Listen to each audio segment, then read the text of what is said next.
व्यक्तित्व का पूरा नहीं है वो। इसलिए स्त्री असल में अपने बेटे को जिस भांति प्रेम कर पाती है, उस भांति प्रेम का अनुभव उसे पति के साथ कभी नहीं हो पाता। पुराने ऋषियों ने तो एक बहुत हैरानी की बात कही है। उपनिषद के ऋषियों ने आशीर्वाद दिया है नव विवाहित वधुओं को और कहा है कि तुम अपने पति को इतना प्रेम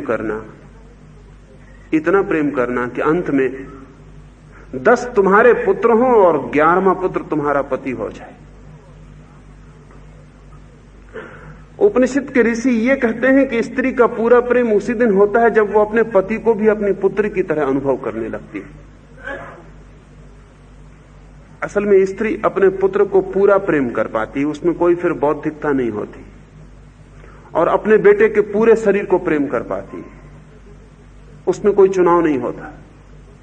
और अपने बेटे से उसे काम वासना का कोई रूप नहीं दिखाई पड़ता, इसलिए प्रेम उसका परम शुद्ध हो पाता है। जब तक पति भी बेटे की तरह ना दिखाई पड़ने लगे तब तक स्त्री पूर्ण तृप्त नहीं हो पाती। लेकिन पुरुष की स्थिति उल्टी है। अगर पत्नी उसे मां की तरह दिखाई पड़ने लगे तो वो दूसरी पत्नी की तलाश पर निकल जाएगा।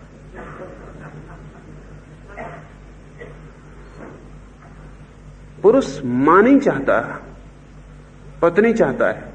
और भी ठीक से समझें तो पत्नी भी नहीं चाहता, प्रेयसी चाहता है, क्योंकि पत्नी भी स्थायी हो जाती है। प्रेयसी में एक अस्थायित्व है और बदलने की सुविधा है, पत्नी में वो सुविधा भी खो जाती है। स्त्री का चित्त समग्र है, इंटीग्रेटेड है। स्त्रियों का नहीं कह रहा हूं, जब भी मैं स्त्री शब्द का उपयोग कर रहा हूं तो स्त्रीण अस्तित्व की बात कर रहा हूं। लाओस से जिसे स्त्रीण रहस्य कह रहा है।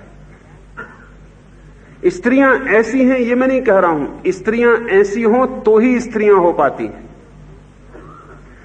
पुरुष भी ऐसा हो जाए तो जीवन की परम गहराइयों उसके संबंध स्थापित हो जाते।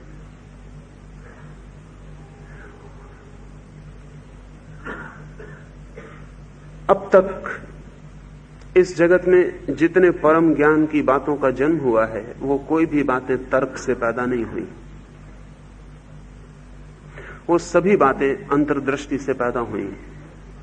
चाहे आर्किमिडीज अपने टब में बैठ के स्नान कर रहा हो और अचानक बिना किसी कारण के उसको ख्याल आ गया उस बात का जो वो खोज रहा था, वो इतना आंदोलित हो उठा खुशी से कि अपने टब से नग्न ही दौड़ता हुआ सड़क पर आ गया और चिल्लाने लगा, एरेका एरेका, मिल गया। लोगों ने उसे पकड़ा और कहा कि पागल हो गए हो।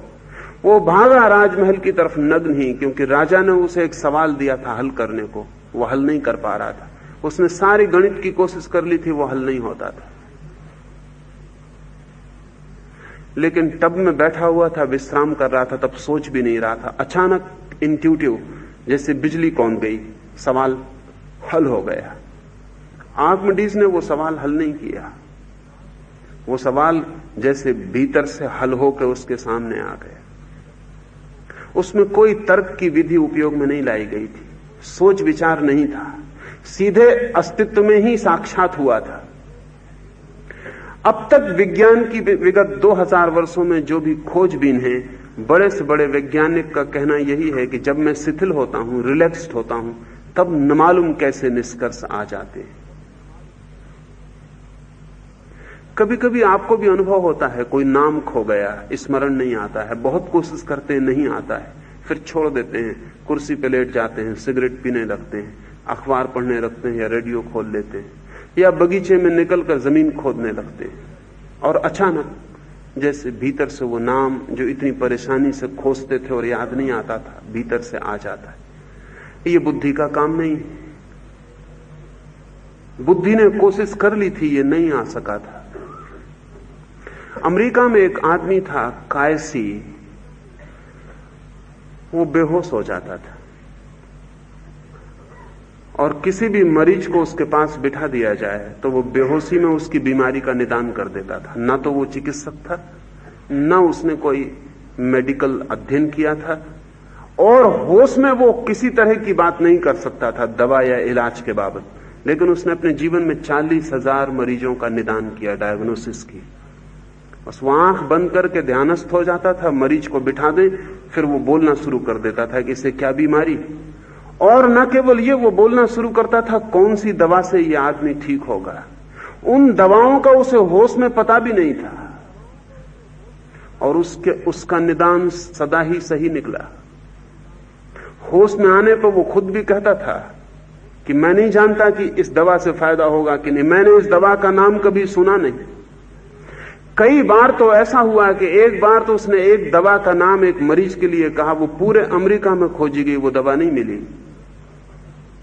1 वर्ष बाद वो दवा मिल सकी, क्योंकि तब दवा कारखाने में बनाई जा रही थी, अभी बाजार में आई ही नहीं थी, और उसका नाम भी अभी तक तय नहीं हुआ था।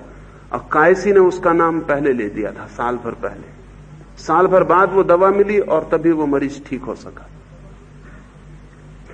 एक दवा के लिए सारी दुनिया में खोज की गई, वो कहीं भी नहीं मिल सकी। तब सारे दुनिया के अखबारों में विज्ञापन दिए गए कि इस नाम की दवा दुनिया के किसी भी कोने में उपलब्ध हो तो एक मरीज बिल्कुल मरणासन है, और कायसी कहता है इसी दवा से ठीक हो सकेगा। स्वीडन से एक आदमी ने पत्र लिखा कि ऐसी दवा मौजूद नहीं है, लेकिन मेरे पिता ने 26 साल पहले इस तरह की दवा पेटेंट कराई थी, यद्यपि कभी बनाई नहीं और बाजार में वो कभी गई नहीं, लेकिन फार्मूला मेरे पास है, वो फार्मूला मैं बेच सकता हूं, आप चाहें तो बना लें। वो दवा बनाई गई और वो मरीज ठीक हुआ। कायसी को जो प्रतीति होती थी वो इंट्यूटिव है, ये स्तरण चित्त का लक्षण है।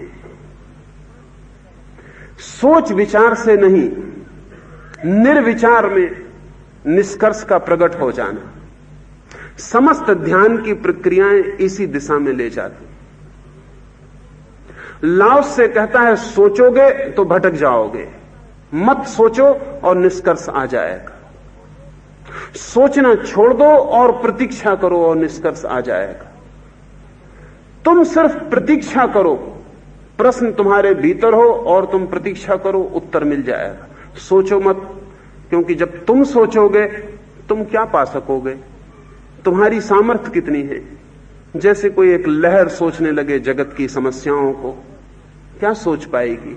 अच्छा है कि सागर पर छोड़ दे और प्रतीक्षा करे कि सागर ही उत्तर दे दे। इस तृण चित्त का लाओसे से प्रयोजन है, छोड़ दो तुम और अस्तित्व को ही उत्तर देने दो, तुम अपने को बीच में मत लाओ, क्योंकि तुम जो भी लाओगे उसके गलत होने की संभावना है। अस्तित्व जो देगा वो गलत नहीं होगा। लुकमान के संबंध में कहा जाता है कि वो, जैसा मैंने कहा कायसी के बाबत, वो मरीज के पास बेहोश हो जाता था और दवा बता देता था। लुकमान पौधों के पास जाके ध्यान लगा के बैठ जाता था और कह देता था पौधों से कि तुम किस काम में, किस बीमारी के काम में आ सकते हो, वो तुम मुझे बता दो। लुकमान ने कोई 1 लाख पौधों के संबंध में वक्तव्य दिया है। कोई बड़ी प्रयोगशाला नहीं थी जिसमें लुकमान जांच पड़ताल कर सके।